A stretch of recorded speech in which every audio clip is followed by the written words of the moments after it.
চিঠি স্বামী বিবেকানন্দ, আলমোড়া, 29 জুলাই 1897।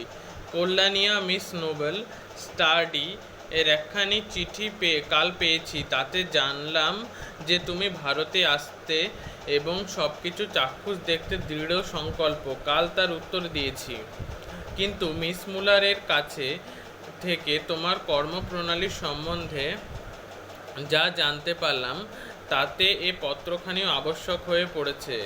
মনে হচ্ছে সরাসরি তোমাকে লেখা ভালো। তোমাকে খোলাখুলি বলছি, এখন আমার দৃঢ় বিশ্বাস হয়েছে যে ভারতের কাজে তোমার একটি বিরাট ভবিষ্যৎ রয়েছে। ভারতের জন্যে, বিশেষত ভারতের নারী সমাজের জন্যে পুরুষের চেয়ে নারীর একজন প্রকৃত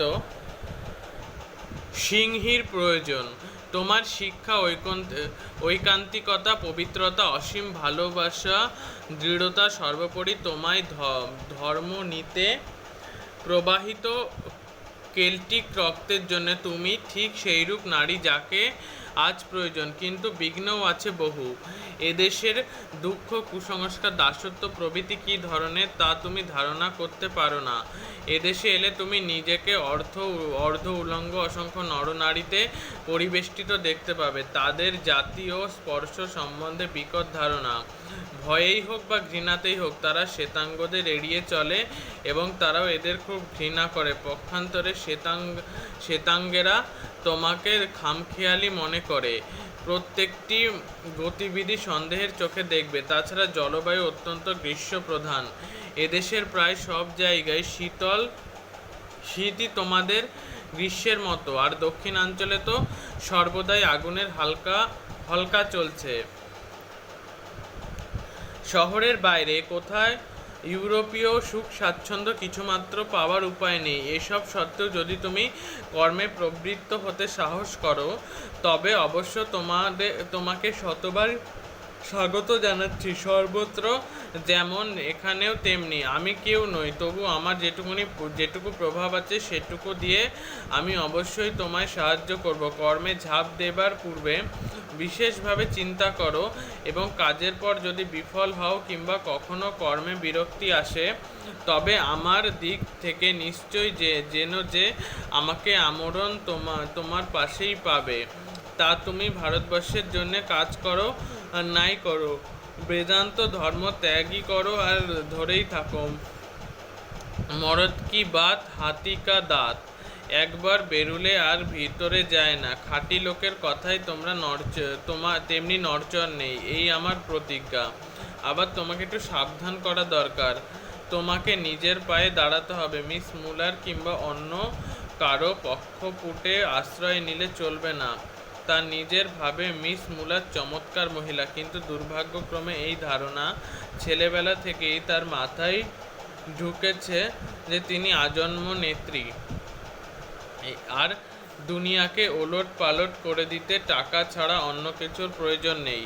এই মনোভাব তার অজ্ঞাতসারেই বারবার মাথা তুলেছে, এবং দিন কয়েকের মধ্যে তুমি বুঝতে পারবে যে তার সঙ্গে বনিয়ে চলা অসম্ভব। তার বর্তমান সংকল্প এই যে তিনি কলকাতায় একটি বাড়ি ভাড়া নেবেন, তোমার ও নিজের জন্যে, এবং ইউরোপীয় আমেরিকা থেকে যেসব বন্ধুদের আসার সম্ভাবনা আছে তাদের জন্যে। এটা অবশ্য তার সহৃদয়তা ও অসাময়িকতার পরিচায়ক, কিন্তু তার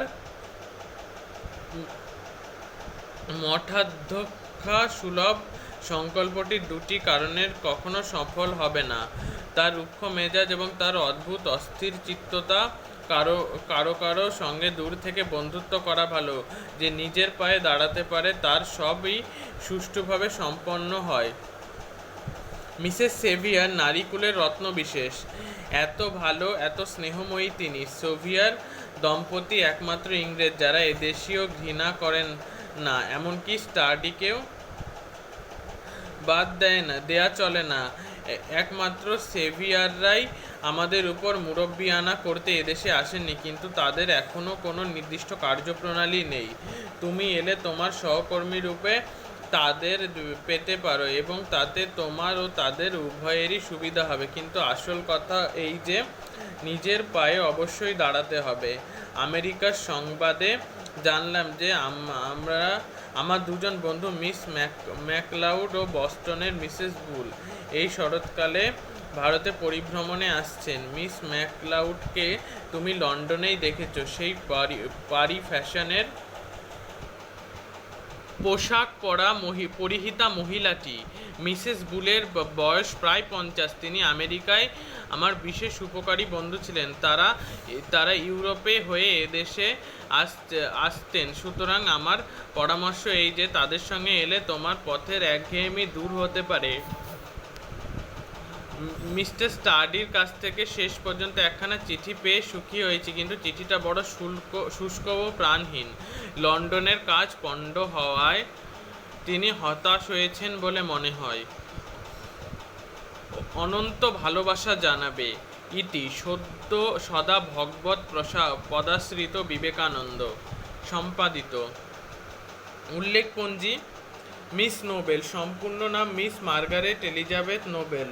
স্বামীজি শিষ্যদের মধ্যে অন্যতম এবং অগ্রগণ্যা। স্বামী বিবেকানন্দের অনুপ্রেরণায় ভারতে আসেন এবং ভারতের সেবায় নিজের জীবন উৎসর্গ করেন। ভারতের স্ত্রী শিক্ষা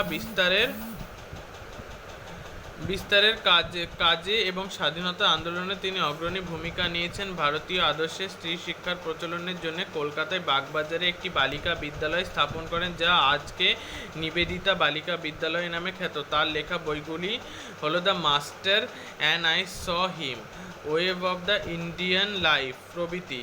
তিনি 1911 খ্রিস্টাব্দে দার্জিলিংয়ে দেহত্যাগ করেন। স্টাডি: মিস্টার ইটি স্টাডি স্বামী বিবেকানন্দের একজন ইংরেজ ভক্ত। প্রথমে জীবনে যখন ভারতে এসেছিলেন তখন আলমোড়াতে তপস্যা করেন। ইংল্যান্ডে বেদান্ত প্রচারের কাজে তিনি স্বামীজিকে সাহায্য করেন। Miss Muller. সম্পূর্ণ নাম মিস হেনরিয়েটা মুলার। 1896 খ্রিস্টাব্দে স্বামীজি কিছুদিন তার অতিথি ছিলেন। বেলুড় মঠ স্থাপনের কাজে তিনি অর্থ সাহায্য করেছেন। Mrs severe. Captain J.H. সেভিয়ারের স্ত্রী। স্বামী বিবেকানন্দের বিখ্যাত ইংরেজ শিষ্যা বেদান্ত প্রচারের কাজে নিজের জীবন উৎসর্গ করেছিলেন। স্বামীজির ইচ্ছা ও অনুপ্রেরণায় মায়াবতী অদ্বৈত আশ্রম প্রতিষ্ঠা করেন। তিনি বহু বছর মায়াবতী ও শ্যামলতলাতে বাস করেন। রামকৃষ্ণ সংঘে মাদার নামে পরিচিত ছিলেন। 1931 খ্রিস্টাব্দে ইংল্যান্ডে মিসেস সেভিয়ারের মৃত্যু হয়। সেভিয়ার দম্পতি। Captain J.H. সেভিয়ার এবং তার স্ত্রী মিসেস সেভিয়ারের কথা বলা হয়েছে। মিসেস সেভিয়ার প্রসঙ্গে আমরা জেনেছি, স্বামীজির ইচ্ছায় বেদান্ত প্রচারের উদ্দেশ্যে সেভিয়ার দম্পতি মায়াবতী অদ্বৈত আশ্রম প্রতিষ্ঠা করেন। 1900 খ্রিস্টাব্দে মায়াবতীতে ক্যাপ্টেন সেভিয়ারের মৃত্যু হয়। Miss McLeod. সম্পূর্ণ নাম মিস জোসেফাইন ম্যাকলাউড। স্বামী বিবেকানন্দের পাশ্চাত্য দেশীয় প্রধান অনুরাগী ভক্তদের মধ্যে অন্যতমা। তিনি সবসময় স্বামীজিকে কাজে সাহায্য করতেন। তার জীবন স্বামীজির চিন্তাভাবনা ও কাজের দ্বারা অনুপ্রাণিত হতো। স্বামীজি তাকে জো বলে ডাকতেন। তিনি বহুবার বেলুড় মঠে এসেছেন। 1949 খ্রিস্টাব্দে আমেরিকার হলিউড শহরে তার মৃত্যু হয়। Mrs Bull. সম্পূর্ণ নাম সারা বুল। নরওয়েবাসী বিখ্যাত বেহালা বাদক মিস্টার ওলি বুলের স্ত্রী। স্বামীজির শিষ্য। অনেক চিঠিতে স্বামীজি তাকে মা বা ধীরা মাতা বলে সম্বোধন করেছেন। তিনি বেলুড় মঠ স্থাপনের কাজে স্বামীজিকে অনেক অর্থ সাহায্য করেছিলেন। এছাড়াও অন্যান্যভাবে তিনি এদেশে ও পাশ্চাত্যে স্বামীজিকে সাহায্য করেছিলেন।